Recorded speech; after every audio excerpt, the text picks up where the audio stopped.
Bueno, hoy vamos a estar hablando acerca de la lección número 12 en el cuaderno titulado Salud y Sanidad. La Biblia nos da instrucciones y pautas en cuanto a nuestro cuidado de la salud, sí, y lo hemos aprendido a través de las semanas mientras hemos estado estudiando este tema. Hoy vamos a estar hablando acerca de la nutrición en la Biblia. A menudo, cuando hablamos acerca del sano vivir, automáticamente nos llega a la mente la nutrición y la dieta, ¿no es cierto? Es algo que se enfatiza a menudo sobre otras cosas. Pero es importante que mientras hablemos acerca de este tema hoy día, que mantengamos el cuadro mayor en mente. ¿Están de acuerdo? El mantener el cuadro mayor en mente. Es fácil enfocarnos en los detalles pequeños y minúsculos sobre las cosas que debemos hacer y olvidarnos el por qué estamos haciendo estas cosas minúsculas, por qué seguimos ciertos principios de salud y vivimos de cierta manera en cuanto a la dieta y la nutrición se refiere. Es importante mantener en mente el cuadro mayor. Esta semana pasada recogí un libro titulado Zoom. Quizás lo han visto en la sección de niños de su librería. Y es un libro sin palabras que presenta una serie de escenas, cada una desde una perspectiva mayor. Por ejemplo, la primera página, a ver, permíteme enseñárselas, ¿no? A ver si me pueden decir lo que es esto, a ver si la cámara puede enfocar sobre esto. Comienza con una figura rara, color roja, y quizás se están preguntando qué será eso. Bueno, vamos a la próxima página y lo amplía un poco más, y nos damos cuenta que es una cosa, ¿cómo le dicen? La cresta del gallo, ¿no? Debí haberlo buscado antes de venir, se me olvidó. Bueno, la próxima página, observen bien, encontramos entonces que este gallo está siendo visto por una niña y un niño.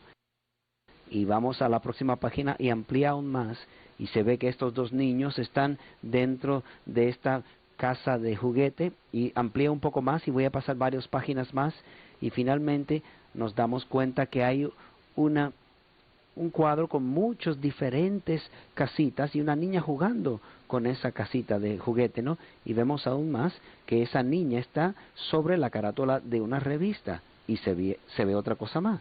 Una mano sobre la revista y vemos aún cuando amplía más que hay un niño que tiene la revista en su mano y él está durmiendo o dormido y sigue ampliando o aumentando más y enfocando más, y vemos que el niño está sentado sobre un crucero con esta revista en su mano. Fíjense cómo fuimos de la cresta de un gallo precisamente a este niño, y vemos más adelante aún que este crucero está en realidad sobre un rótulo en el lado sobre una guagua, sobre un autobús que está en una gran ciudad, y aun cuando aumenta aún más la perspectiva, vemos que es solo un cuadro que está en un televisor que un indio está observando en el desierto. Qué raro, ¿no? Y aún cuando enfoca aún más, vemos que esto solo es un cuadro sobre una estampilla, que un cacique está sobre una isla y está recibiendo esta carta con esta estampilla. Y cuando enfocamos aún más, vemos que hay una persona está observando por avión cuando el cacique recibe la carta en esta isla, y aún vemos otro y vemos nuestro planeta como tal, y enfoca aún más y vemos un pequeño punto en el espacio. Es interesante cómo la perspectiva cambia todo, ¿no es cierto? Es importante entonces, al hablar acerca de la dieta y la nutrición en relación con la palabra de Dios, que mantengamos en mente el cuadro grande de la vida, ¿no es cierto? Recordamos, por supuesto, que somos parte de un plan mayor que Dios tiene para nuestra vida, pero ¿cuál es ese plan, ese cuadro aún mayor del cual estamos hablando hoy día? Vamos a ir al versículo de memoria, 1 Corintios 10:31, es el primer versículo y creo que es interesante. Quizás lo conocen. Si pues coméis o bebéis o hacéis otra cosa, hacedlo todo para la gloria de Dios. Si pues coméis o bebéis o hacéis otra cosa, hacedlo todo para la gloria de Dios. Ese es el cuadro mayor, ¿no es cierto? Por eso es que todo esto tiene sentido. De hecho, si solo estamos haciendo las cosas porque son requisitos en una lista que tenemos en la mente que Dios espera de nosotros, se nos ha olvidado entonces el punto del por qué Dios nos pide que seamos saludables, porque nos pide el no comer ciertas cosas y nos da consejos sobre por qué debemos comer ciertas cosas. Es importante mantener la perspectiva correcta mientras hablamos acerca de esto hoy día. Alguien aquí a mi derecha tiene el próximo versículo, 1 Corintios 6, 19 al 20. ¿Quién lo tiene? Por favor. ¿No sabéis que vuestro cuerpo es templo del Espíritu Santo que está en vosotros, que tenéis de Dios y no sois vuestros? Porque habéis sido comprados por precio, por tanto glorificad a Dios en vuestro cuerpo. Gracias, Elizabeth. Este es el cuadro mayor. Este es el por qué cuidamos nuestro cuerpo, porque Dios nos creó y Jesús nos redimió. Y siendo que tenemos un solo cuerpo, a menos que alguien aquí tiene otro en la casa que a veces cambia de vez en cuando. No, solo tenemos un cuerpo, ¿no es cierto? Y debemos cuidar la salud de este cuerpo que Dios nos ha dado.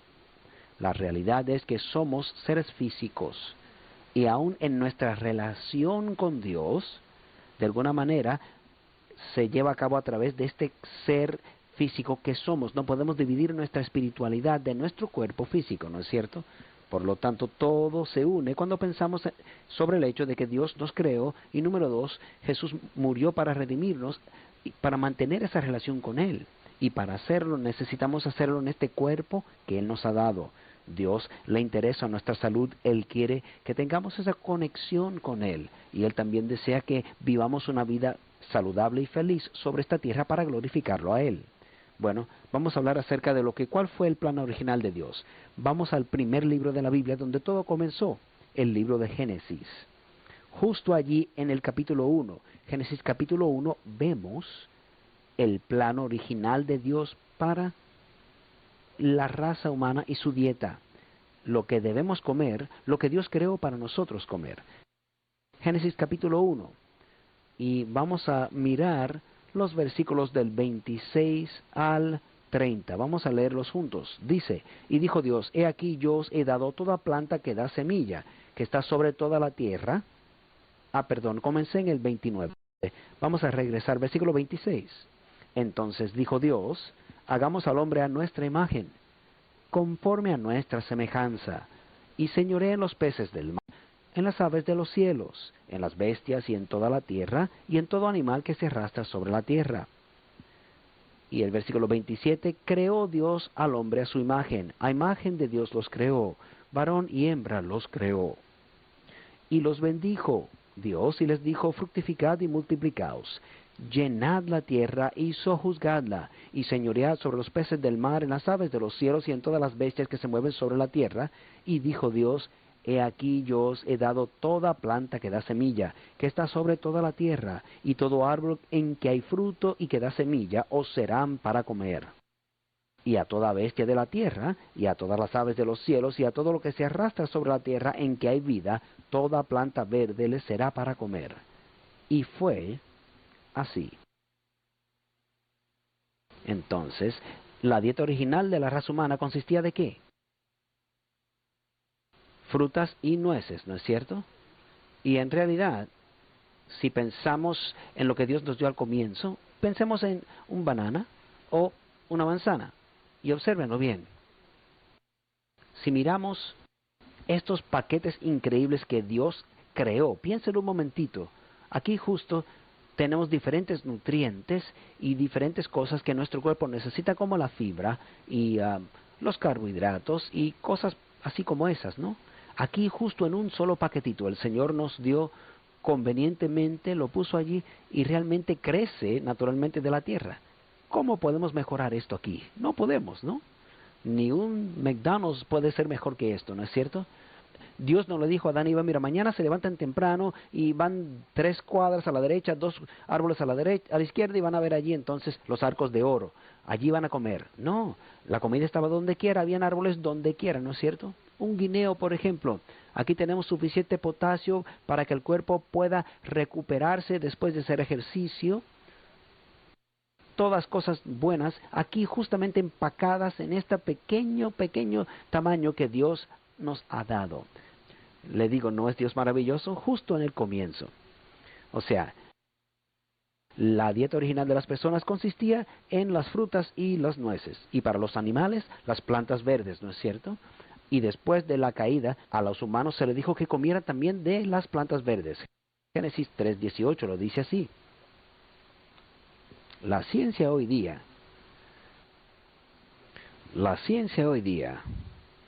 de manera no sorprendente, está confirmando el hecho de que la dieta original de Dios, vegetariana, es más sana y más nutritiva y más beneficia para la salud a largo plazo que una dieta que incluye carne y grasas saturadas. La ciencia lo está confirmando en todas partes. De hecho, en la lección, en la página 138 en mi lección, y me imagino que también en la suya, se refiere a un estudio que se está llevando a cabo aún hoy día con los feligreses de la Iglesia Adventista aquí en los Estados Unidos, y lo compararon con personas con un estilo de vida similar, excepto por dos dietas diferentes, ¿no? Ellos comen carne y pues grasas saturadas y los adventistas no. Y encontraron que los vegetarianos tenían menos afecciones al corazón, menos cánceres, menos hipertensión, menos diabetes, menos demencia, menos osteoporosis, lo que conducía a una vida más larga, quizás de 8 a 10 años más. Ahora, no quiere decir que si usted es vegetariano, no le va a dar, por ejemplo, una enfermedad fatal, ¿no?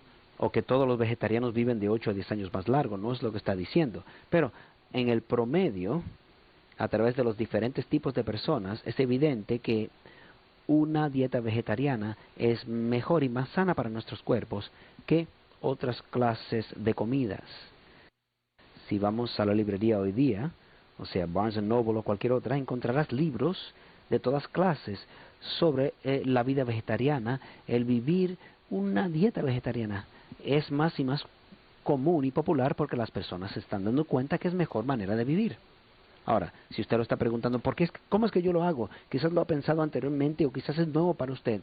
Vaya a su librería adventista del séptimo día o vaya también a Amazing Facts en su página cibernética y encontrará muchos libros que les ayudará a cambiar de una dieta de comer carne a una dieta de no comer carne vegetariana y hacerlo de una manera balanceada. Bueno, vamos a entrar entonces a la lección de lunes, la dieta postdiluviana. Y comienzan esta pequeña sección con, nos regresan a Génesis. Y al pensarlo bien, el primer pecado que hubo tenía que ver con ¿qué? Con el comerse algo, ¿no es cierto? Tenía que ver con algo que Dios le dijo a Adán y Eva, no toman la fruta de este árbol. Le he dado millones y millones de árboles de frutas aquí que puedan comer. Y pueden comer de cualquiera de ellos. Y la fruta era algo increíble. Imagínense la variedad de frutas que existían. Pero Dios dijo, hay un árbol y quiero que por favor no se acerquen a él. Era una prueba de la confianza de ellos con él, ¿no? Confíen en mí que ese árbol no es bueno para ustedes. Pero ustedes saben lo que ocurrió. Ellos tomaron del fruto de ese árbol, se los comieron en contra del mandamiento de Dios. Y en cierta manera podemos decir que el primer pecado tenía que ver con nuestro apetito. Sí, el primer pecado, ¿no? Y aunque debemos tener cuidado en no hacer de la dieta, la nutrición y el apetito el centro de nuestra religión, y vamos a hablar acerca de eso más adelante, también necesitamos reconocer que el apetito juega una parte mayor, muy grande en la Biblia, ¿no es cierto? Y cómo lidiamos con esta situación realmente es importante en nuestra experiencia cristiana. Hay que mantener el equilibrio correcto donde debe estar, pero debe estar presente. Bueno, vamos a Génesis capítulo 9 y vamos a estar hablando acerca del... Bueno, creo que alguien va a leer esto para nosotros. Génesis capítulo 9, Génesis 9 versos 3 al 4. Después del diluvio, esto fue lo que ocurrió. Génesis 9, versículos 3 y 4. ¿Quién lo tiene? A ver, muy bien. Adelante. Todo lo que se mueve y vive os servirá de alimento, así como las legumbres y las plantas verdes. Pero no comáis carne con su vida, que es su sangre. Aquí nos encontramos después del diluvio y Dios les dice a Moisés, o mejor dicho, a Noé y a su familia, los 8 que salieron del arca, les dijo, miren, ustedes ahora les voy a permitir que coman carne. ¿Por qué piensan ustedes que ocurrió esto? ¿Cuáles son algunas de las razones del por qué esto ocurre en Génesis capítulo 9? Bueno, primeramente, tenía que haber razones prácticas para ello, ¿no? La tierra acababa de ser limpiada por un diluvio, todo lo que vivía, incluyendo la vegetación, casi todo había sido destruido. De hecho, cuando la paloma regresó con el olivo en la boca, en su pico, se sabía entonces que las cosas estaban volviendo a crecer sobre la tierra. O sea, no había mucha comida en este momento. Y Dios dijo, miren, voy a permitirle a ustedes a comer la piel o la carne de animales. Otra razón que a veces no pensamos, pero una que yo creo que tiene sentido, y entre algunos de los comentarios, hay uno que yo respeto mucho, comentaristas, y dice lo siguiente, que antes del diluvio las personas vivieron muchos años, cientos y cientos y cientos de años, casi 1000 años. Después del diluvio, Dios permitió que comieran carne, y yo creo que una de las razones era para acortarle su vida, porque Dios había visto cómo mientras más tiempo vivían las personas sobre la tierra, con esas mentes brillantes que tenían, sus corazones se llenaban más y más de pecado, y su mente comenzó a desarrollar cosas más pecaminosas, y mientras más vivían, más oportunidad tenían para hacerlo. Dios dijo entonces, bueno, voy a permitir que coman carne. Y es interesante, si vemos cuánto duraban los hombres después del diluvio, redujo dramáticamente. Las personas comenzaron viviendo 800, 900 años y terminaron viviendo solo 100, 125, 150 años. Y creo que una de las razones tiene que ver con el hecho de que se le permitió comer carne en su dieta. Otra pregunta que hizo la lección es la siguiente. ¿Cómo es que este cambio reflejaba una desarmonía mayor en la tierra por causa del pecado? Ven, en Génesis capítulo 1 acabamos de leer que Dios dijo, mira, yo les he dado todo árbol que dé semilla para comer, y los animales han de comer plantas verdes. Las personas y los animales vivían pacíficamente juntos, ¿no es cierto? Vivían en armonía, pero después del diluvio Dios dice, pueden matar entonces para comer estos animales. El matar y la muerte vino a ser una manera de vivir. Ya los animales y los seres humanos no vivían pacíficamente. Los seres humanos buscaban y mataban a los animales. No lo pensamos a menudo hoy en día, pero es interesante, ¿no? Yo me doy cuenta que con cualquier cosa uno puede llevar esto al extremo, y hay organizaciones en nuestro mundo que hacen eso hoy día, ¿no? Pero vamos a pensar un momentito, cuando hablamos acerca de la dieta y cuando tiene que ver con comer carne, necesitamos tomar en cuenta el componente de qué significaría para los animales. Piensa un momentito el aspecto de la crueldad hacia los animales. En el libro Ministerio de Corazón, un libro que realmente me llama mucho la atención, en la página 207, dice lo siguiente.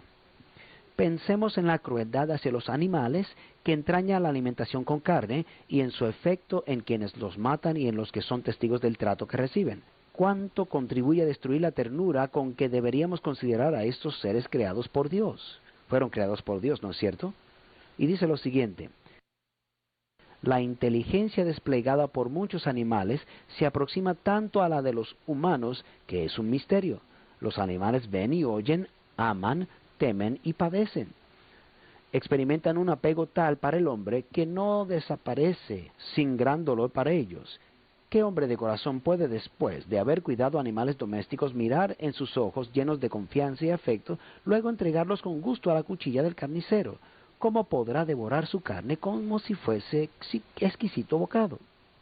Y saben, yo creo que eso es parte del problema. Porque hace 100 años atrás, cuando uno quería comer bistec, por ejemplo, quizás 200 años atrás, había que salir a cuidar de su propia vaca, ¿no? Y luego matarla uno mismo, y las personas comían menos por eso, porque había que trabajar más para comer la carne que se obtenía. Pero creo que también había una conexión allí. uno se daba cuenta de cómo uno obtuvo esa carne y como resultado quizás no era consumida tan extravagantemente como hoy día se hace, porque realmente no nos llega a nosotros, no vemos como lo hacían antes. Es interesante. Son las cosas muy interesantes las cuales se nos presentan, ¿no?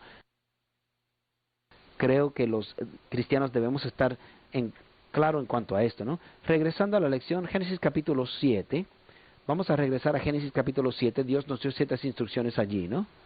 Algunas personas piensan que la distinción entre las carnes limpias e inmundas, como por ejemplo los judíos ortodoxos toman en cuenta hoy día, ellos creen que aquellos simplemente fueron instrucciones que se le entregaron a Moisés o que los judíos debían seguir. Pero vamos a leer Génesis capítulo 7. De hecho, el padre de la nación judía era ¿quién?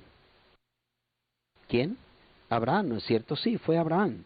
Abraham no vivió sino hasta muchos años después del diluvio, ¿no es cierto? Génesis capítulo 7, estamos hablando justo antes del diluvio.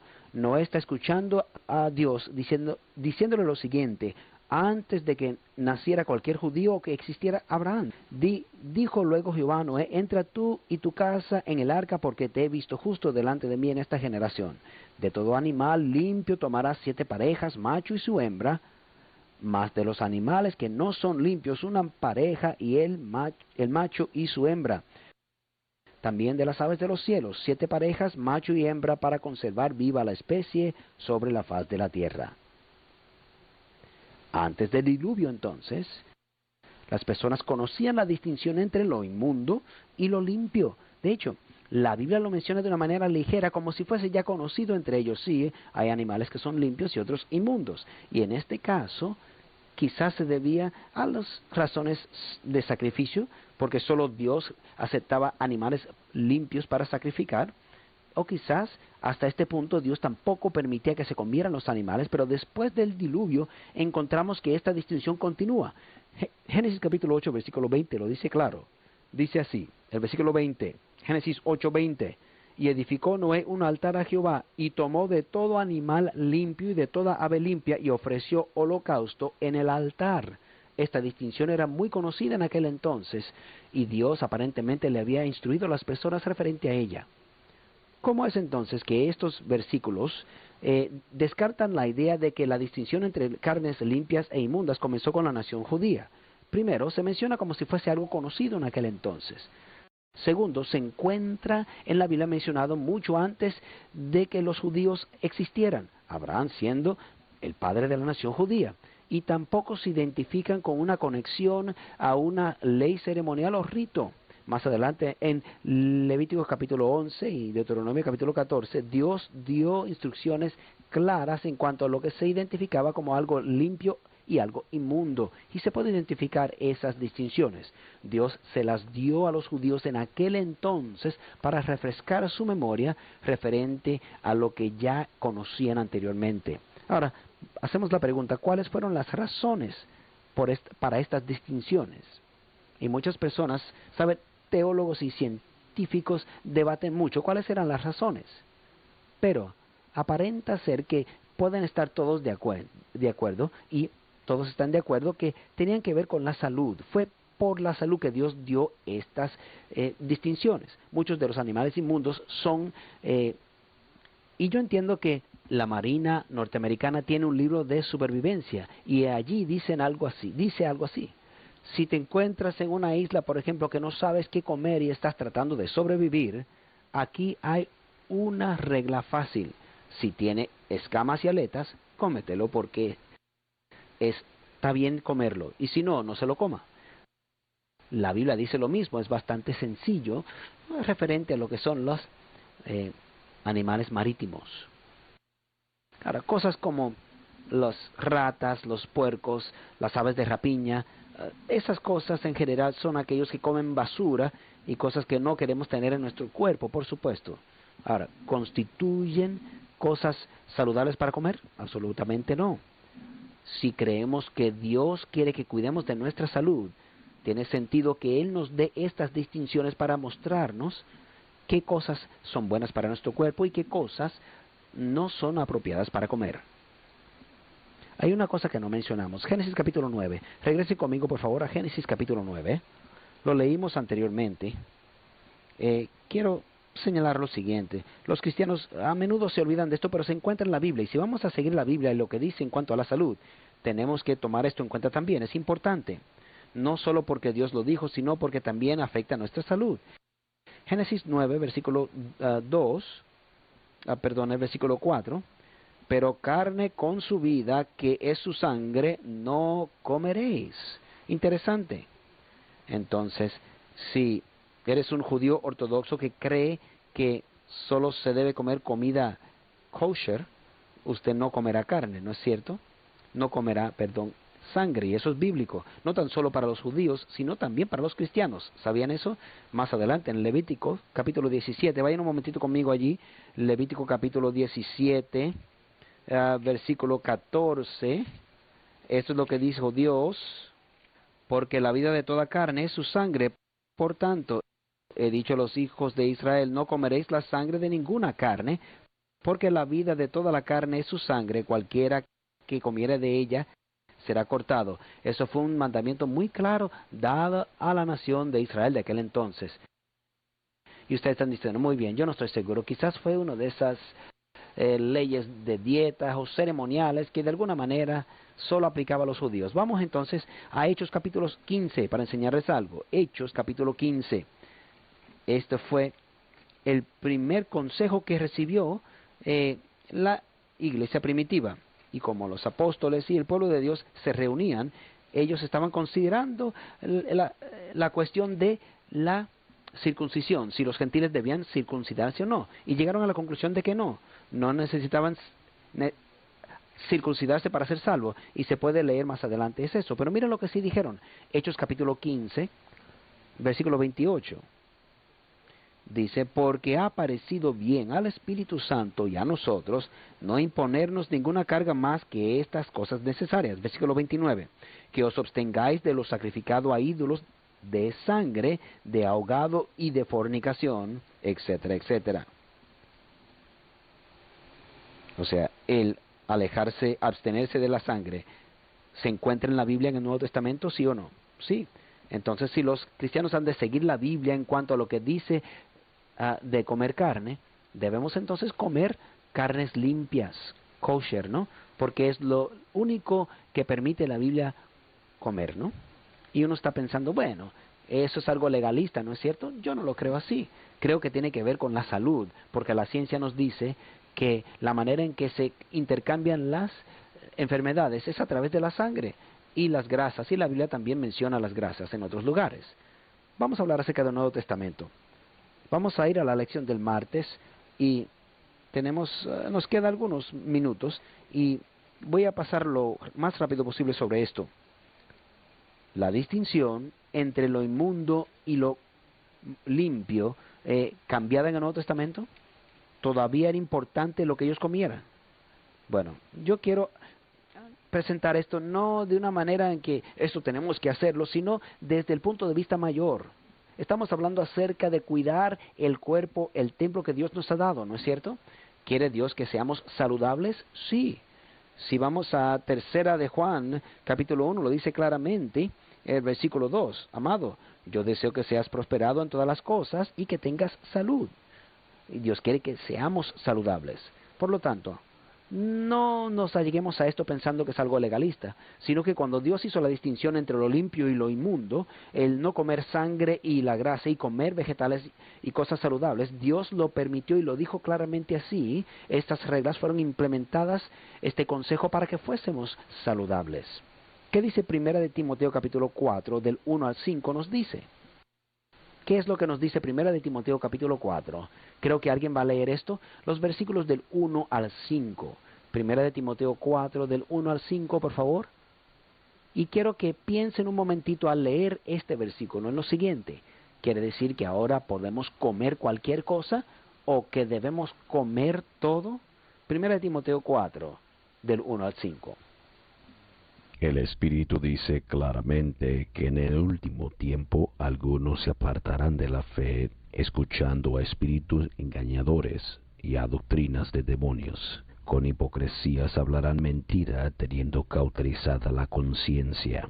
Prohibirán casarse y mandarán abstenerse de alimentos que Dios creó, para que con agradecimiento participasen de ellos los fieles que conocen la verdad, porque todo lo que Dios creó es bueno y nada hay que desechar si se toma con acción de gracias, porque queda santificado por la palabra de Dios por la oración. Muchas gracias. Entonces, ¿qué estaba diciendo Pablo aquí? Bueno, interpretando e entendiendo la Biblia tiene mucho que ver con hacer preguntas, ¿no es cierto? A veces es como escuchar solo un lado de una conversación telefónica. ¿Han hecho eso antes? Y quizás uno se aparta con un entendimiento completamente diferente de lo que trataba la conversación porque escuchó solo un lado de la conversación. Al leer la Biblia, estamos leyendo cartas o epístolas a menudo que fueron escritas de un profeta o un apóstol a una iglesia en particular que tenía una situación en particular. Y hay que hacer la pregunta, ¿con qué situación estaba lidiando el apóstol Pablo? No podemos entrar con nuestro pensamiento del siglo XXI y decir, bueno, eso tiene que decir, esto dice exactamente lo que dice. Uno puede comer todo lo que uno quiera, ¿no? ¿Qué es lo que está diciendo el apóstol Pablo? ¿Con qué está bregando el apóstol Pablo en este contexto? Aparentemente nos dice que él estaba lidiando con una herejía futura que de alguna manera había de prohibir que las personas se casaran y comiesen comidas que Dios creó para ser consumidas. Lo dice claramente allí, versículo 3, prohibirán casarse y mandarán abstenerse de alimentos que Dios creó para que con acción de gracias participen de ellos los creyentes y los que han conocido la verdad. Dos cosas que nos dio Dios en la creación, el matrimonio y la comida que creó para nosotros comer. Con eso trataba el apóstol Pablo en aquel entonces. Las comidas que tienen que ver aquí fueron las que Dios creó para nosotros consumirlas. ¿No están de acuerdo conmigo? Esto que dice la Biblia. Por lo tanto, podemos tomar este versículo para decir que Pablo estaba diciendo, mire, cualquier cosa que ustedes quieran, pueden comer si es bueno para comer. Es lo que dice el apóstol Pablo. Si tomamos eso a su conclusión final, podemos decir entonces que podemos comer las ratas y cucarachas, etcétera. ¿Y qué tal de la cocaína o la heroína? Vienen de plantas naturales, ¿no es cierto? Dios creó esas cosas para nosotros comer, son buenas para nuestro cuerpo. Creo que todos estamos de acuerdo que esas cosas no son buenas para nuestro cuerpo. Entonces, obviamente, la razón, el razonamiento detrás de esto, hay que verlo en su contexto de lo que fue escrito. Primero, comidas que Dios creó para hacer comida. Y que no pongamos nuestro entendimiento sobre algo que no tomemos en cuenta entonces el contexto. No creo que estos versículos nos da indicio alguno de que se puede tomar en cuenta tanto lo inmundo como lo limpio para comer. Un versículo que se utiliza a menudo para decir que sí se cambió esta distinción entre lo inmundo y lo limpio. Vamos a mirarlo en Hechos capítulo 10. No vamos a mirar todo el capítulo, pero les recomiendo que cuando regrese a su casa lean el capítulo 10 de Hechos para poder entender el cuadro mayor que estamos hablando. Hechos capítulo 10. Pedro tenía hambre, sube entonces a la azotea y sus amigos estaban haciendo la comida y él sube a la azotea y decide dedicar un tiempo a la oración y mientras está allá arriba, él cae en un trance y ve un lienzo que desciende del cielo y dentro de este lienzo hay toda clase de bestias y aves y cosas que arrastran, reptiles, ratas, serpientes, cerdos, comida inmunda según la Biblia, ¿sí? Según los judíos, cosas de esas, ¿no? Cucarachas, ratas, cosas llenas completas, está descendiendo y escucha esta voz que le dice, Pedro, levántate, tú tienes hambre, mata y come.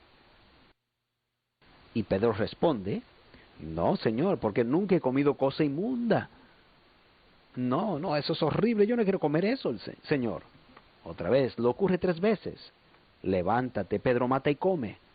Él se levanta y tan pronto él se levanta de este trance, su amigo lo llama y dice, mira, hay 3 hombres que están buscándote aquí a la puerta. ¿Cuántas veces descendió este lienzo? 3 veces. ¿Cuántos hombres en la puerta?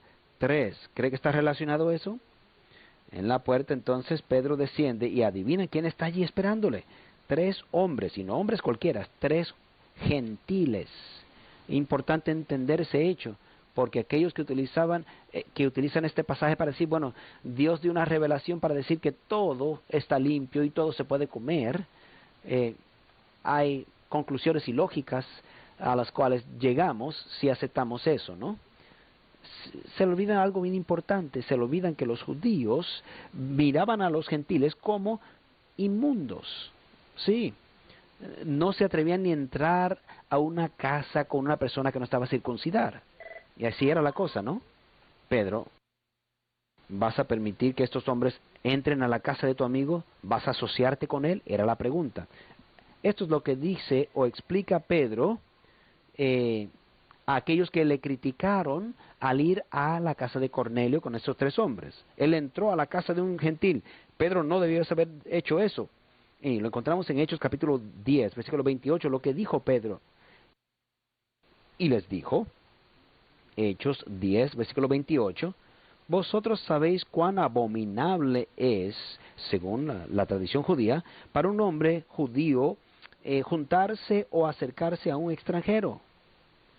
Nunca lo había hecho yo antes, dijo Pedro. Yo era un buen judío, nunca me asociaba con los gentiles hasta este momento. Escuchen bien, pero a mí me ha mostrado Dios que a ningún cerdo debo llamar como uno inmundo. Como dice, ningún hombre llame como uno inmundo. Esta visión no tenía que ver con comida. No es que los cerdos ahora milagrosamente fueron transformados en animales limpios después de la cruz. O sea que las serpientes ahora se pueden comer porque Jesús murió en la cruz. ¿Cómo se relaciona esto con esto? No, no se relaciona. Tenía que ver con lo siguiente. Bueno, si vamos a Efesios capítulo 2, versículo 15, Pablo dijo, Jesús vino y derrumbó la pared de separación entre los judíos y los griegos.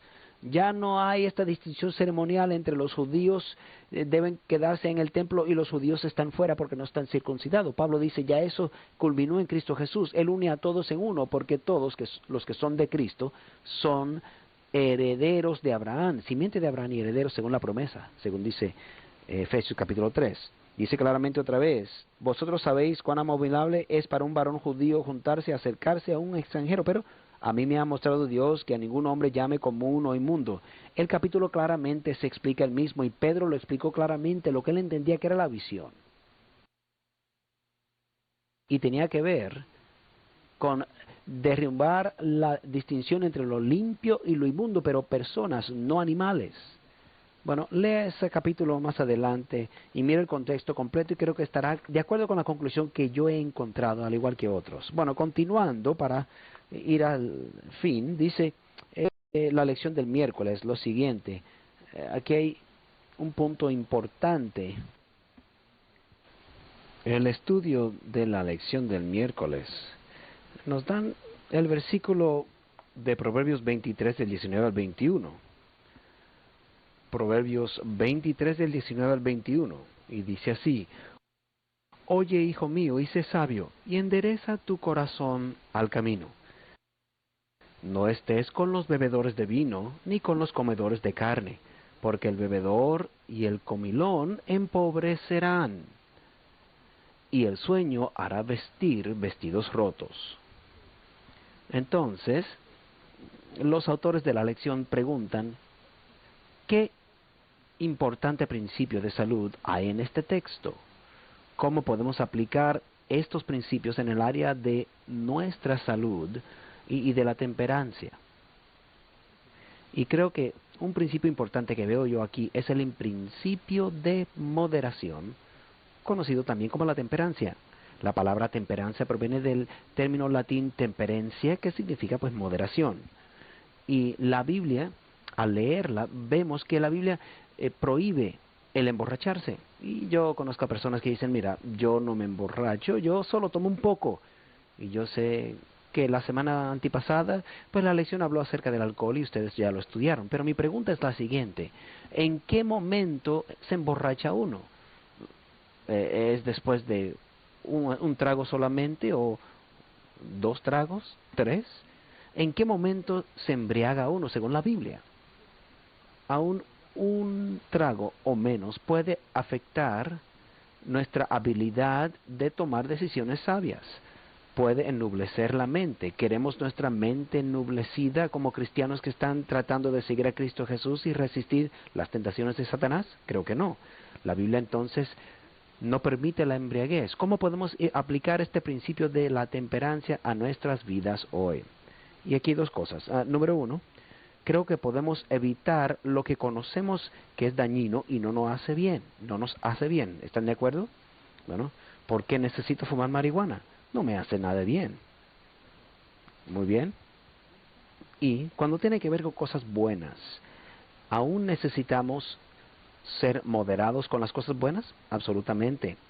Me imagino que uno puede quizás tener una sobredosis con manzanas. Bueno, por lo menos mis caballos así lo hacían. Si uno le daba demasiadas manzanas, cosas le ocurrían que no voy a descubrir aquí. Y uno no desea eso, ¿no? La Biblia habla acerca de ser temperantes. Y también puede aplicarse a lo bueno también. Me gusta lo que dijo la lección. Decía así: solo porque uno es vegetariano no quiere decir que automáticamente uno está comiendo saludablemente. De igual manera, simplemente porque una persona come carne no necesariamente quiere decir que está definiendo o desacrando el templo del Espíritu Santo. Tenemos que ver el contexto, el ideal donde la persona puede llegar, ¿no? De donde vive. Bueno, dice claramente, uno puede ser vegetariano y al mismo tiempo estar consumiendo demasiada grasa, demasiada sal o demasiado azúcar. Permíteme hablar un poco acerca del azúcar. ¿El azúcar es dañina? No, no todo el azúcar. Todo tiene azúcar, ¿no es cierto? Ahora, ¿demasiado azúcar es malo? Absolutamente. O sea, esta manzana tiene azúcar, ¿no es cierto? Pero la dejas salir de una manera que el cuerpo la pueda asimilar lentamente. Ahora les voy a enseñar algo rápidamente y prometo no tardarme mucho. Miren esto. Tremendo, ¿no? Aquí hay azúcar. Ahora, adivine cuánta azúcar contiene esto. ¿Esto es qué? 1 litro. 1 litro de Coca-Cola. Ahora, ¿cuántos piensan ustedes que alguien pueda tomarse esto de una sentada? Absolutamente. Algunos levantaron la mano. Esto tiene mucha cafeína. La cafeína no es bueno, es un estimulante, hace que uno se sienta de cierta manera, pero luego baja uno de ese sentimiento y no es bueno. Las personas se adictan a la cafeína también. Adivine cuánta azúcar contiene este litro. Mucha. Quizás han visto esta ilustración antes, pero muy bien. Primero dice, esto tiene aproximadamente un octavo de, una cuarta parte de una taza, ¿no? De azúcar. Ahora, mira, tengo aquí una taza de medir. Voy a poner un poquito de azúcar aquí. Como un octavo de una taza, más o menos. Muy bien. O sea, imagínense cuántos tiene este litro. 4. Ahora, usted se va a sentar entonces y sacar solo una cuarta parte de esta Coca-Cola y guardarle y decir, bueno, voy a guardar el resto porque tengo que ser temperante. Es posible, pero es como el comercial de la papa crujiente, ¿no? No se puede comer solo una. Bueno, muchos solo se la tragan completa, ¿no? Imagínense cuánta azúcar contiene esto, como media taza de azúcar. Bueno, cuando usted se toma 1 litro de esto, usted está tomando todo este azúcar. ¿Alguien quiere intentarlo? Toma este azúcar. Es mucha azúcar, ¿no es cierto? Ahora entienden el punto, ¿no? Esto es dañino. El azúcar puede hacer muchas cosas al cuerpo que no queremos que ocurran. Incrementa nuestra posibilidad de obtener diabetes, nos hace aumentar de peso. Bueno, por lo tanto, Dios espera que nosotros no tan solo caminemos por ahí diciendo tú tienes que ser vegetariano. Eso no es suficiente. Dios dice, mira, quiero que veas el cuadro completo, que piense cómo usted puede vivir su vida de manera que es saludable en cada sentido. Ahora, permíteme hablar algunas cosas al terminar en el día de hoy. Bueno, ¿cuáles son algunas de las ventajas de ser vegetariano? Número 1, uno vive una vida más larga, por lo menos en promedio. Ahora, si yo muero mañana, por favor, no olvide lo que yo dije hoy, pero eso es el promedio, ¿no? Eso es lo que la ciencia nos está diciendo actualmente. Yo creo que uno vive mejor. Yo personalmente he sido vegetariano toda mi vida y me siento bien por eso. Bueno, así me criaron y yo también lo escogí después de ser mayor. Pero yo me siento bien, me encanta la vida.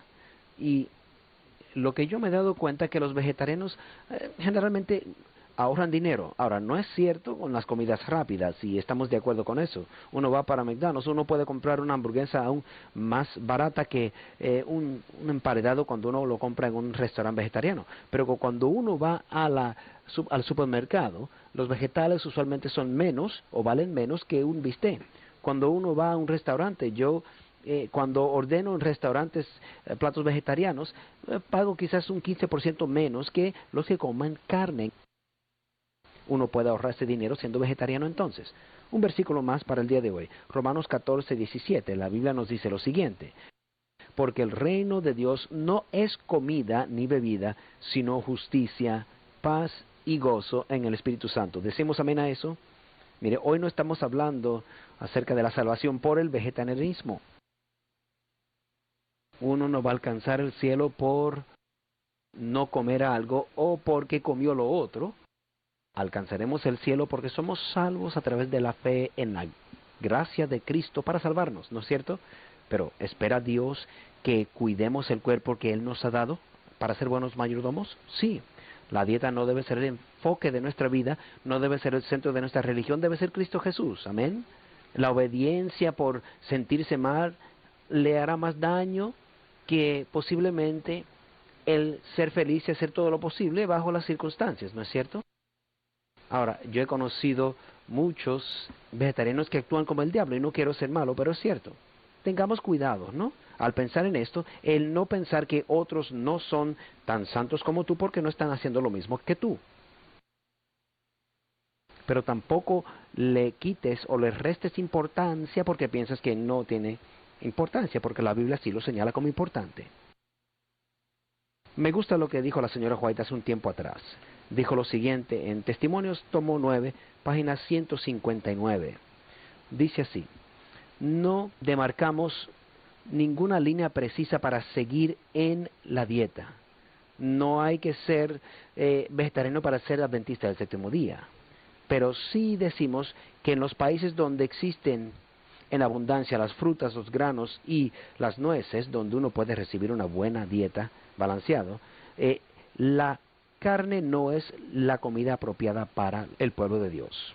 Solo tenemos un cuerpo, cuidémoslo, amén. La salud es un don precioso, no se puede adquirir después de haberlo perdido, por lo tanto cuidémoslo. Oremos. Padre Santo, gracias por darnos instrucciones sobre estas cosas prácticas en tu palabra. Te interesas por nuestra salud y te pedimos, Señor, que inspires nuestro corazón con la motivación correcta para hacer lo mejor por el cuerpo que tú nos has dado. Te lo suplicamos en el nombre de Jesús. Amén. Nuestra oferta gratuita de hoy es la 742 y puede ser suya al llamar al 1-888-788-3935. Gracias por sintonizar este programa. Si desea ver programas pasados, visite nuestra página web amazingfacts.org. Allí encontrará archivos de todos nuestros programas televisivos y radiales, incluyendo Amazing Facts Presents, Central Study Hour, Everlasting Gospel, Bible Answers Live y Wonders in the Word. También hallará una abundancia de recursos bíblicos para contestar sus preguntas más difíciles. Y nuestra escuela bíblica cibernética estará allí a su alcance. Tantas posibilidades. amazingfacts.org.